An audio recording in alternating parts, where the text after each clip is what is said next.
Hello everyone, my self Manju गंडा। आज का हमारा टॉपिक है economic order quantity. Economic order quantity एक बहुत इंपॉर्टेंट टॉपिक है। इसको डिस्कस करेंगे तो हम सबसे पहले इकोनॉमिक ऑर्डर क्वांटिटी के कंसेप्ट के बारे में सीखेंगे। उसके बाद हम ये जानेंगे कि इकोनॉमिक ऑर्डर क्वांटिटी के कंपोनेंट्स कौन कौन से हैं, यानी जब हम ईओक्यू को कैलकुलेट करते हैं तो किन किन बातों को किस किस तरह की कॉस्ट को हमें ध्यान में रखना पड़ेगा, और लास्ट में हम इसकी एक केस स्टडी करेंगे।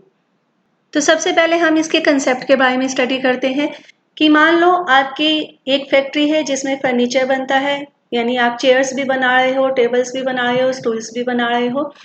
तो जब भी किसी वस्तु की प्रोडक्शन होती है या कोई प्रोडक्ट प्रोड्यूस किया जाता है तो उसकी कॉस्ट में तीन तरह के कंपोनेंट्स शामिल होते हैं। उसकी कॉस्ट जो है उसमें तीन तरह के खर्चे होते हैं। वो खर्चे जो मटेरियल पे होंगे, जैसे इन टेबल्स को और चेयर्स को आपको देख के पता लग रहा होगा कि इसको बनाने में वुड लगी है, इसको बनाने में रेक्सिन लगी है, नेल्स लगे होंगे यानी कीलें लगी होंगी, एडहेसिव लगा होगा किसी तरह का। तुम एक खर्चा तो इसकी कॉस्ट भी किसका है, मटेरियल का है। सेकंड एक्सपेंडिचर इसके ऊपर हुआ होगा लेबर का, यानी वो लोग जिन लोगों ने इसको प्रोड्यूस किया होगा, बनाया होगा, वो खर्चा होगा। और तीसरा खर्चा है एक्सपेंसेस का। इसके अलावा लेबर और मटेरियल के अलावा जो भी खर्चे होते हैं वो एक्सपेंसेस की कैटेगरी में आते हैं। जैसे जिस बिल्डिंग में ये बन रहा है उसका डेप्रिसिएशन हो गया, उसका रेंट है, उसके लाइटिंग के खर्चे हैं, वो सारे एक्सपेंसेस की कैटेगरी में आ जाएंगे। अब जब आप इसे ध्यान से देखोगे तो आपको पता लगेगा कि चाहे इस पे तीन तरह के खर्चे हुए हैं, मटेरियल, लेबर और एक्सपेंसेस के रूप में, लेकिन इसकी कॉस्ट का जो मेन कंपोनेंट है वो मटेरियल है। यानी सबसे ज्यादा खर्चा किस पे हुआ है, मटेरियल के रूप में हुआ है। और ये है भी सही कि किसी भी प्रोडक्ट को जब हम प्रोड्यूस करते हैं तो उसकी टोटल कॉस्ट का 50 to 60% जो खर्चा है, एक्सपेंसेस है, वो किस पे होता है, मटेरियल पे होता है। तो यदि हम किसी प्रोडक्ट की टोटल कॉस्ट को कंट्रोल में रखना चाहते हैं तो हमें क्या करना होगा, मटेरियल की कॉस्ट को कंट्रोल करना पड़ेगा। मटेरियल की कॉस्ट को कैसे कंट्रोल किया जा सकता है, मटेरियल के ऊपर होने वाले जितने भी तरह के खर्चे हैं यदि उनको हम प्रॉपर रिकॉर्ड करेंगे, प्रॉपर उसकी मैनेजमेंट करेंगे तो मटेरियल के एक्सपेंडिचर्स को कंट्रोल किया जा सकता है। मटेरियल के रिगार्डिंग कौन कौन से खर्चे होते हैं, देखो जब भी हम मटेरियल की यहाँ पे बात कर रहे हैं तो हम रॉ मटेरियल की बात कर रहे हैं, फिनिश गुड्स की बात नहीं कर रहे। मटेरियल प्रोडक्शन के लिए यूज होगा। जब भी आप मटेरियल परचेज करोगे प्रोडक्शन के लिए तो आपको ये डिसीजन लेना होगा कि कितनी क्वांटिटी में या कितनी मात्रा में सामान खरीदा जाए। क्वांटिटी में सामान खरीदा जाए, देखो पूरे साल में आपका प्रोडक्शन जो है फर्नीचर का वो लगातार चलता रहेगा, पूरे साल आपको रॉ मटेरियल की जरूरत रहेगी। तो कितना सामान एक बार में खरीदा जाए, यानी जब एक बार ऑर्डर प्लेस किया जाए, आदेश दिया जाए सामान के लिए, तो कितना मटेरियल परचेज किया जाए, ये डिसीजन आप अपनी इंट्यूशन के आधार पे या अपनी इच्छा के आधार पे नहीं ले सकते। इसके लिए हमें मटेरियल इतना परचेज करना चाहिए कि वो इकोनॉमिकल हो, यानी उसमें हमारा कोई एक्स्ट्रा खर्चा ना हो, वेस्टेज ना हो, हमारा सामान इकोनॉमिकल वे में हमारे तक पहुंचे। तो जब मटेरियल को परचेज किया जाता है तो उससे रिलेटेड कॉस्ट कौन कौन सी होती है, cost related to material purchase. Material purchase या मटेरियल कंट्रोल से रिलेटेड कॉस्ट कौन कौन सी होती है। जब आप मटेरियल परचेज करोगे सबसे पहले तो आपको परचेज प्राइस देना पड़ेगा, यानी जो भी सामान आपने खरीदा, जिस प्राइस पे आपने खरीदा वो देना पड़ेगा। सेकंड, जब आप ऑर्डर प्लेस करोगे तो आपको ऑर्डरिंग कॉस्ट आएगी। ऑर्डरिंग कॉस्ट कैसे आएगी, अब देखो लास्ट वीडियो में हमने किया था कि परचेज बड़ी बड़ी फैक्ट्रीज में परचेज ऐसे ही नहीं की जाती। परचेज का एक प्रॉपर प्रोसेस होता है। जिस भी डिपार्टमेंट को किसी भी तरह का सामान मंगवाना है तो वो स्टोर कीपर को एक अपनी डिमांड भेजेगा, स्टोर कीपर एक परचेज रिक्विजिशन फॉर्म फिल के परचेज डिपार्टमेंट के पास भेजेगा, परचेज डिपार्टमेंट उस सामान की लिस्ट बनाएगा और उसके बाद कोटेशंस कॉल करेगा सप्लायर से, सप्लायर कोटेशंस भेजेंगे, उन कोटेशंस को खोला जाएगा, सप्लायर को चूज किया जाएगा, उसके बाद उसको ऑर्डर प्लेस किया जाएगा, फिर सामान एक्चुअल में रिसीव होगा, जो सामान रिसीव हुआ उसकी इंस्पेक्शन होगी, फिर उसको स्टोर रूम में अलग अलग बिन्स में, अलमीराज में स्टोर किया जाएगा। एक लॉन्ग प्रोसेस था। किसके लिए? ऑर्डरिंग के लिए। जब भी आप ऑर्डर प्लेस करोगे आपको हर बार ये प्रोसेस पूरा करना ही पड़ेगा। तो हर बार जब आप ऑर्डर प्लेस करते हो आपकी कोई ऑर्डरिंग कॉस्ट आती है, से जिसे हम पर ऑर्डर कॉस्ट कहते हैं। ठीक है, मान लो जब एक बार आप ऑर्डर प्लेस करते हो तो आपकी जो ऑर्डरिंग कॉस्ट आती है वो आती है 100 रुपीज। आपको पूरे साल में जितना सामान चाहिए, यदि आप सारा सामान एक ही बार में मंगवा लोगे तो आपका ऑर्डर का खर्चा कितना आएगा? 100 रुपये आएगा। यदि 2 बार में मंगवाओगे तो 200 रुपये, 3 बार में सारा सामान मंगाओगे तो 300 रुपये, 4 बार में मंगाओगे तो 400 रुपये। तो आपको क्या चाहिए? यदि आप ऑर्डरिंग कॉस्ट को कम करना चाहते हो तो आपको चाहिए कि आप कम से कम ऑर्डर प्लेस करें। यानी यदि हम सिर्फ एक ही ऑर्डर प्लेस करेंगे तो ऑर्डरिंग की कॉस्ट है वो कम हो जाएगी 100 रुपीज। तो इस हिसाब से हमें क्या करना चाहिए? सारा सामान हमें एक ही बार में मंगवा लेना चाहिए। ठीक है, लेकिन यहाँ पे एक और दिक्कत है। वो क्या है? नेक्स्ट आती है हमारी कैरिंग कॉस्ट। कैरिंग कॉस्ट क्या है? यदि आपने एक ही ऑर्डर प्लेस किया और पूरे साल में आपको जितना रॉ मटेरियल चाहिए वो आपने सारा इकट्ठा मंगवा लिया, उससे क्या होगा? आपकी कैपिटल कॉस्ट आएगी। कैपिटल कॉस्ट यानी जो पैसा आपने रॉ मटेरियल को एक साथ, पूरे साल के रॉ मटेरियल को एक साथ मंगवाने में खर्च किया, उसके ऊपर हो सकता है आपको इंटरेस्ट देना पड़े यदि आपने वो पैसा लोन पे लिया है तो। मान लो आपने उसे लोन पे नहीं लिया, वो आपका अपने पास इतना पैसा पड़ा था कि आपने उसे रॉ मटेरियल में इन्वेस्ट कर दिया, लेकिन ये पैसा यदि आप रॉ मटेरियल में इन्वेस्ट नहीं करते, कहीं और इन्वेस्ट करते, बैंक में जमा करके रखते, तो आपको उस पर ब्याज मिलना था। यानी उसमें अपॉर्चुनिटी कॉस्ट तो इन्वॉल्व है ही। तो सबसे पहले यदि आपने लार्ज क्वांटिटी में सामान मंगवा लिया तो कौन सी कॉस्ट आएगी? कैपिटल कॉस्ट आएगी। सेकंड क्या है? स्टोरेज की कॉस्ट आएगी। स्टोरेज की कॉस्ट क्या आएगी?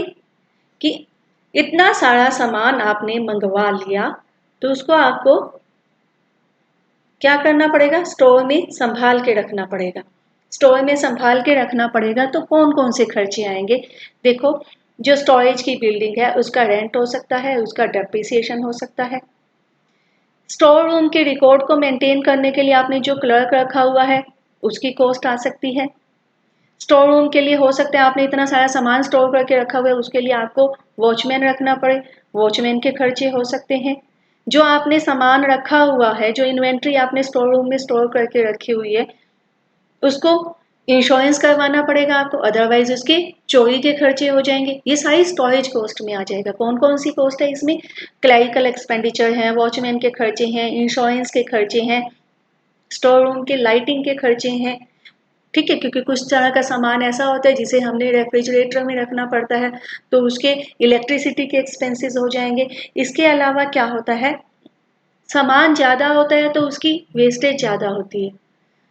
ठीक है, अब मान लो आपने आपका लकड़ी का बिजनेस है, फर्नीचर बनाने का बिजनेस है, आपने सारा सामान सारे पूरे साल में आपको जितना भी वुड चाहिए वो आपने मंगा के रख लिया। तो एक तो उसके लिए आपको जगह ज़्यादा चाहिए होगी, जगह ज़्यादा चाहिए होगी तो हो सकता है आपने वो जगह आपने रेंट पे ले रखी हो तो उस बिल्डिंग का आपको रेंट ज़्यादा देना पड़ेगा। जितनी ज़्यादा बड़ी बिल्डिंग होगी उतना ज़्यादा रेंट होगा। सेकेंड, लकड़ी को बड़े बड़े दीमक खा जाती है। लकड़ी के साथ और भी बहुत सारी तरह की समस्याएं होती हैं। इनके सीलन हो गई तो ये फूल जाएगी, ये वेस्ट हो जाएगी, तो इसको संभाल के रखने के खर्चे बढ़ जाएंगे। यानी आपने अपनी ऑर्डरिंग कॉस्ट तो बचा ली, आपने सारा सामान पूरे साल में जितना सामान आपको चाहिए वो आपने एक साथ मंगा लिया तो आपकी ऑर्डरिंग कॉस्ट तो बच गई, लेकिन आपकी कैपिटल कॉस्ट बढ़ गई। अपनी कैपिटल कॉस्ट को आप बचाना चाहते हो, यानी आपको स्टोरेज पे और कैपिटल पे ज़्यादा खर्चा ना करना पड़े। यदि आप इसे बचाना चाहते हो तो आपको चाहिए कि आप थोड़ी थोड़ी क्वांटिटी में सामान मंगवाओ ताकि उसकी साज संभाल पे आपको ज़्यादा एक्सपेंडिचर नहीं करने पड़े। लेकिन थोड़ी थोड़ी मात्रा में आप सामान मंगाओगे तो आपका क्या हो जाएगा? ऑर्डरिंग कॉस्ट बच जाएगी। यानी एक लागत से आप बचना चाहोगे तो दूसरी लागत बढ़ जाएगी। आप ऑर्डरिंग कॉस्ट को कम करना चाहोगे तो कैरिंग कॉस्ट बढ़ जाएगी। कैरिंग कॉस्ट को कम करना चाहोगे तो ऑर्डरिंग कॉस्ट बढ़ जाएगी। तो हमें वो लेवल ढूंढना है जिसपे ये दोनों कॉस्ट क्या हो, मिनिमम हो। तो इकोनॉमिक ऑर्डर क्वांटिटी ऑर्डर देने का वो लेवल है जिसपे ऑर्डरिंग कॉस्ट और कैरिंग कॉस्ट दोनों मिनिमम होते हैं और दोनों इक्वल होते हैं। अब हम इसका एक एग्जाम्पल करते हैं। एग्जाम्पल है, find out the economic order quantity from the following. Annual usage है 6000 यूनिट, यानी पूरे साल में आपको रॉ मटेरियल की 6000 यूनिट चाहिए।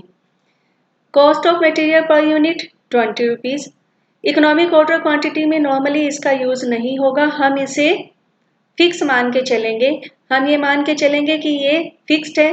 आप 1 यूनिट परचेज करो तो भी 20 रुपये की आएगी, 6000 यूनिट इकट्ठी परचेज करो तो भी वो 20 रुपये पर यूनिट के हिसाब से ही आपको मिलेगी। Cost of placing and receiving N order, एक ऑर्डर प्लेस करने की कॉस्ट है 60 रुपये, यानी आप एक ऑर्डर प्लेस करते हो तो 60 रुपये लगते हैं, 2 ऑर्डर प्लेस करते हो तो 120 रुपीज़ लगेंगे, 3 ऑर्डर प्लेस होंगे तो 180 rupees, so on. Annual carrying cost 1 unit is 10% of inventory value.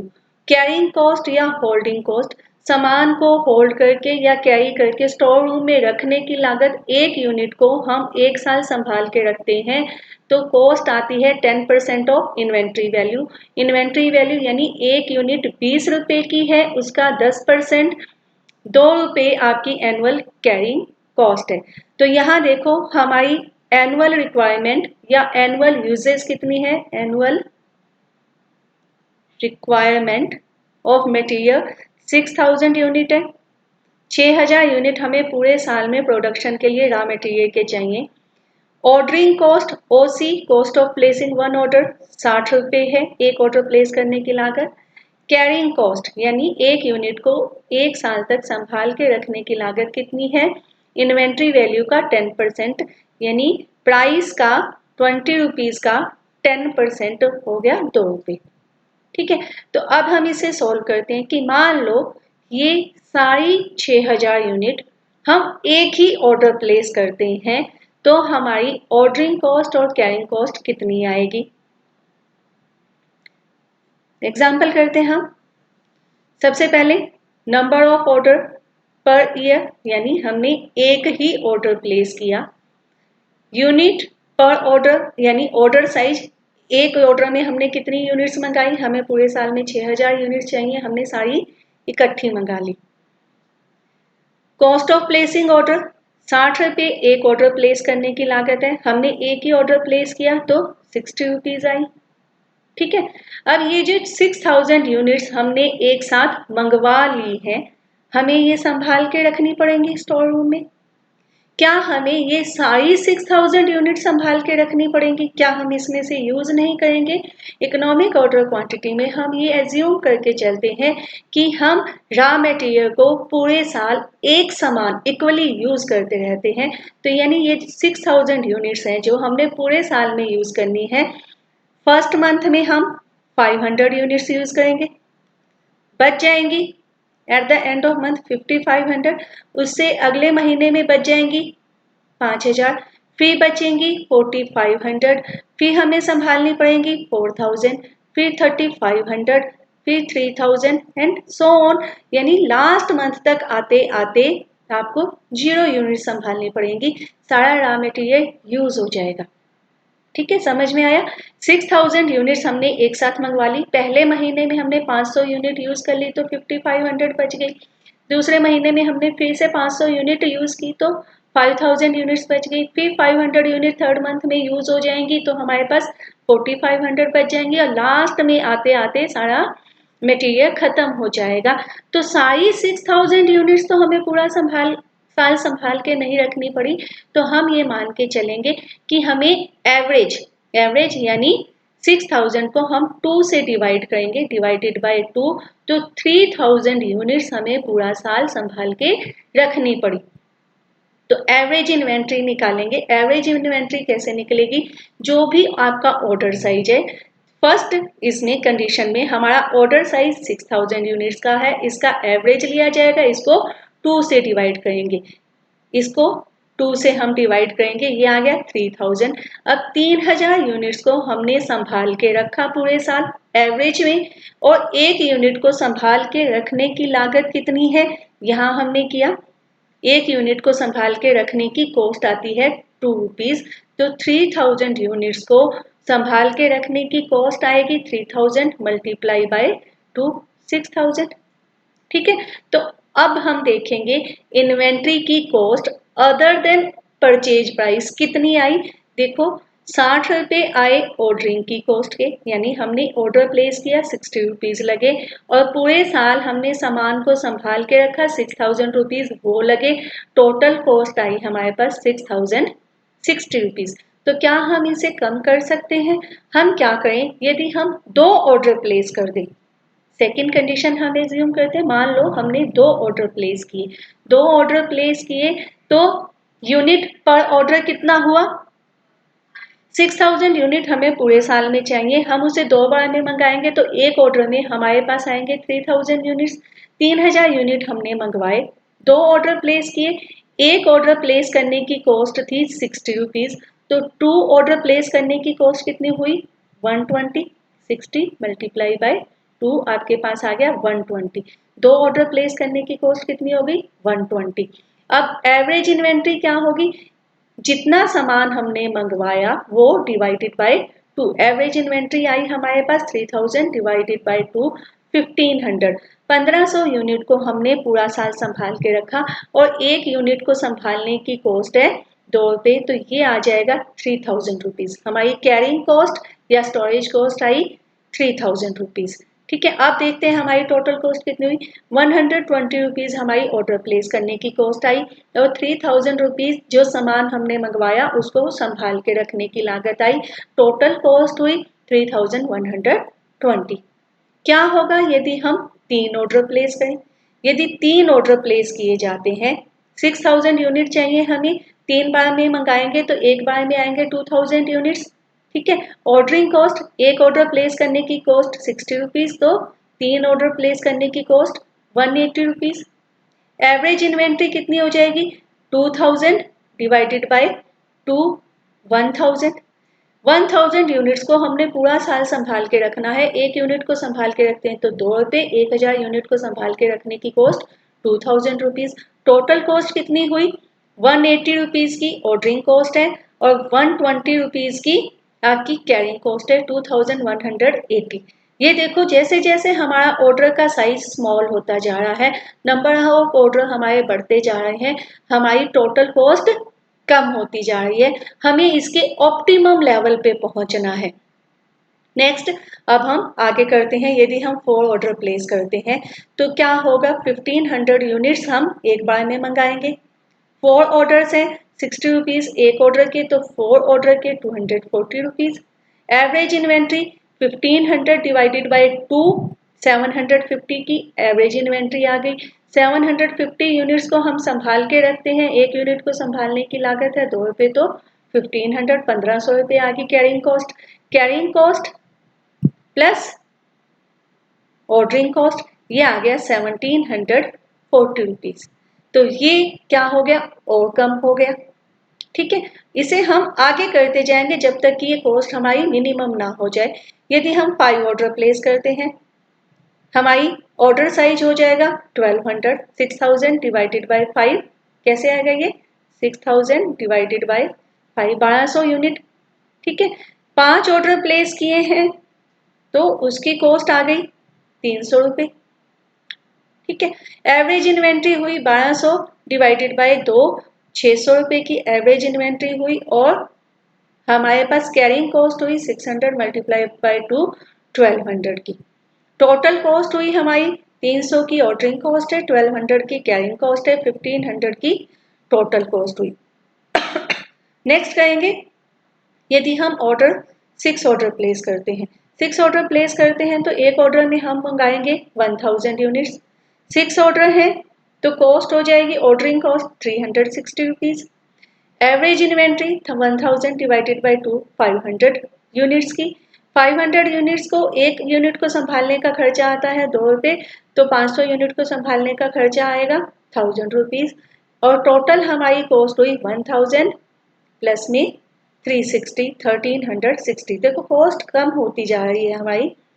Next करेंगे यदि हम 10 ऑर्डर प्लेस करते हैं, 10 ऑर्डर प्लेस करते हैं तो 6000 डिवाइडेड बाय 10, एक ऑर्डर में मंगाएंगे हम 600 यूनिट, 600 यूनिट है, 60 रुपीज एक ऑर्डर की कॉस्ट है, तो 10 ऑर्डर की 600 यूनिट्स। एवरेज इन्वेंट्री हो जाएगी 600 डिवाइडेड बाय 2 300। एक यूनिट को संभालने की लागत 2 रुपये है तो 300 यूनिट को संभालने की लागत 600 रुपये आ जाएगी। ठीक है, यहां देखो आपकी कैरिंग कॉस्ट और ऑर्डरिंग कॉस्ट इक्वल है। ऑर्डरिंग कॉस्ट 600 है, कैरिंग कॉस्ट भी 600 है और टोटल कॉस्ट हो गई है 12। अब तक की ये सबसे कम है। क्या और भी कम किया जा सकता है? हम एक और स्टेप करेंगे। यदि हम 12 ऑर्डर प्लेस करते हैं, यानी 12 ऑर्डर प्लेस करते हैं, 6000 डिवाइडेड बाई 12, 500 यूनिट हम मंगवाएंगे एक बार में। ठीक है, 500 यूनिट हमने एक बार में मंगवाए, हमने 12 ऑर्डर प्लेस किए, तो 720 रुपीज़ का हमारे पास क्या आ जाएगा? ऑर्डरिंग कॉस्ट आ जाएगा। एवरेज इन्वेंट्री है 500 डिवाइडेड बाई 2 250 की, मल्टीप्लाई करेंगे 2 से तो आ जाएगी 500 रुपये। ठीक है, यहाँ पे हमारी टोटल कॉस्ट कितनी है? ऑर्डरिंग कॉस्ट है 720 और 500 रुपीज़ की हमारी कैरिंग कॉस्ट है और कॉस्ट टोटल कॉस्ट होगी 1220 रुपीज़। ये बढ़ गई है, दैट्स मीन ये लेवल जो है हमारा ऑप्टिमम लेवल है, ऑप्टिमम लेवल है।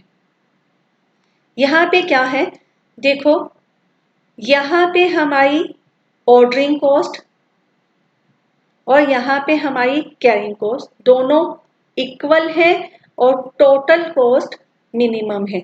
यानी हमें क्या करने चाहिए? हमारी इकोनॉमिक ऑर्डर क्वांटिटी कितनी होगी? 600 यूनिट्स की। हमें 600 यूनिट एक बार में मंगवा लेने चाहिए, वो हमें सबसे इकोनॉमिकल पड़ेगा, सबसे बचत वाला ऑर्डर पड़ेगा। ठीक है, मतलब हमारा इकोनॉमिक ऑर्डर क्वांटिटी का वो लेवल होगा जहां पे हमारी हमारी ऑर्डरिंग कॉस्ट और हमारी कैरिंग कॉस्ट इक्वल होगी। यानी economic order quantity, economic order quantity कौन सा लेवल होगा?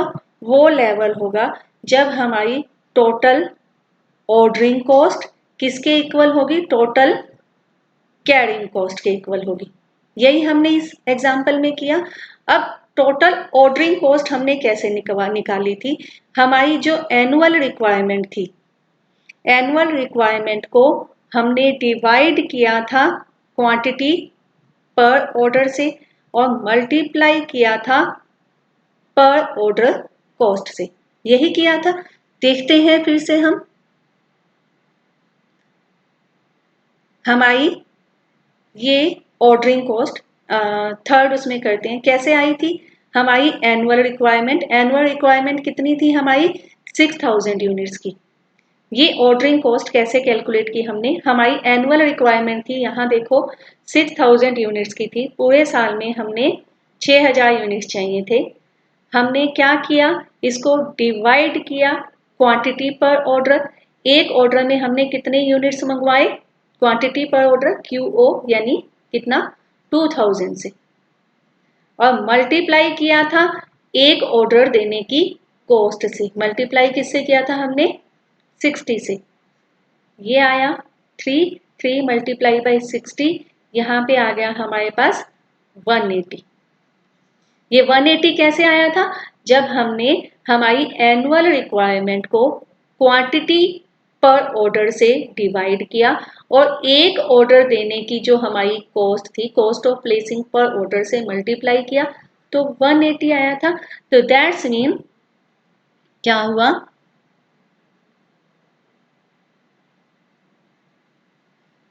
हमारी ऑर्डरिंग कॉस्ट कैसे कैलकुलेट की हमने?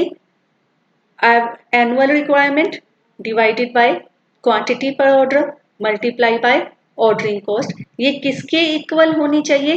टोटल कैरिंग कॉस्ट से। टोटल कैरिंग कॉस्ट हमने कैसे निकाली थी? जितना सामान हमने एक ऑर्डर में मंगवाया उसको हमने डिवाइड किया था 2 से, और एक यूनिट को पूरा साल संभाल के कैरी करके रखने की लागत से हमने मल्टीप्लाई किया था। यहाँ देखो फिर से हमने कैरिंग कॉस्ट कैसे कैलकुलेट किए, ये रही कैरिंग कॉस्ट। थर्ड में करते हैं हमने, जब हमने 3 ऑर्डर प्लेस किए, 3 ऑर्डर प्लेस किए यानी एक बार में हमने कितने यूनिट्स मंगवाए? 2000 यूनिट मंगवाए। तो ये जो हमारी क्वांटिटी पर ऑर्डर है, QO है, क्वांटिटी पर ऑर्डर, इसको हमने डिवाइड किया था 2 से। क्वांटिटी पर ऑर्डर 2000 यूनिट्स, हमने इसको जब इस कॉलम में, डी वाले कॉलम में 2 से डिवाइड किया तो हमारे पास आ गया ये 1000।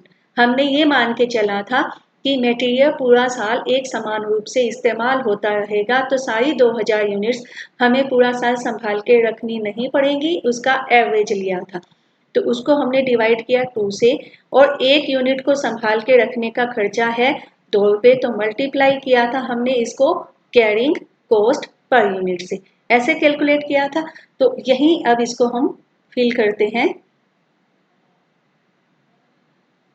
हमारी total ordering cost total carrying cost के इक्वल होगी, वो हमारा इकोनॉमिक ऑर्डर क्वांटिटी का लेवल होगा, यानी AR डिवाइडेड बाय क्वांटिटी पर order multiply by ordering cost per order is equal to quantity पर order divided by 2 multiply by carrying cost. अब यदि हम मल्टीप्लाई कर देते हैं, इसको 2 से मल्टीप्लाई कर देते हैं, तो सिंपल मैथमेटिकल इक्वेशंस हैं ये, इसे हम, हमारे पास क्या आ जाएगा, 2 को हमने मल्टीप्लाई किया तो 2 multiply by AR multiply by ordering cost divided by quantity पर ऑर्डर इज इक्वल टू, क्या है इस दूसरी साइड क्या बच गया, क्वांटिटी पर order multiply by carrying cost. ठीक है, अब इसको थोड़ा सा और सोल्व करते हैं हम। यदि हम क्वांटिटी पर ऑर्डर को इस तरफ ले जाके मल्टीप्लाई कर दें तो हमारे पास क्या आ जाएगा, 2 multiply by AR multiply by ordering cost is equal to, ये स्क्वायर हो जाएगा क्वांटिटी पर ऑर्डर का square multiply by carrying cost. अब इस कैरिंग कॉस्ट को इस तरफ ले आओ नीचे, तो हमारे पास आएगा 2 multiply by average requirement multiply by ordering cost divided by carrying cost is equal to quantity पर ऑर्डर का स्क्वायर। यदि स्क्वायर रूट को खत्म करना हो तो इधर अंडर रूट आ जाएगा, तो हमारा फार्मूला हो जाएगा क्वांटिटी पर order is equal to 2 multiply by annual requirement multiply by ordering cost divided by carrying cost, इसका अंडर रूट। तो ये आ गया हमारे पास इकोनॉमिक ऑर्डर क्वांटिटी का मैथमेटिकल फार्मूला या mathematical expression.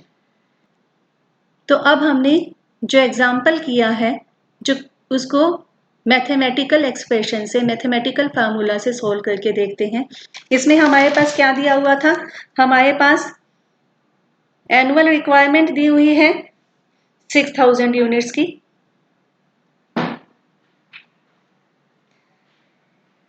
Cost of material यहाँ पे हमें दिया हुआ था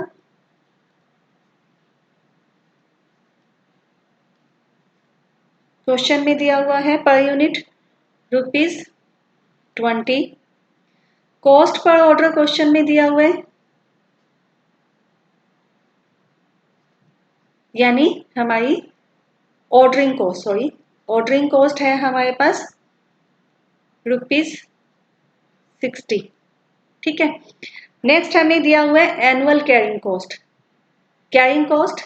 यानी CC कितनी दी हुई है, per unit annual carrying cost है ₹2। Annual carrying cost per unit rupees. अब यदि फार्मूला के हिसाब से हम इकोनॉमिक ऑर्डर क्वांटिटी कैलकुलेट करते हैं तो हमारे पास क्या आएगा? फार्मूला क्या था हमारा? 2 multiply by annual requirement multiply by ordering cost divided by carrying cost per unit, इसका अंडर रूट।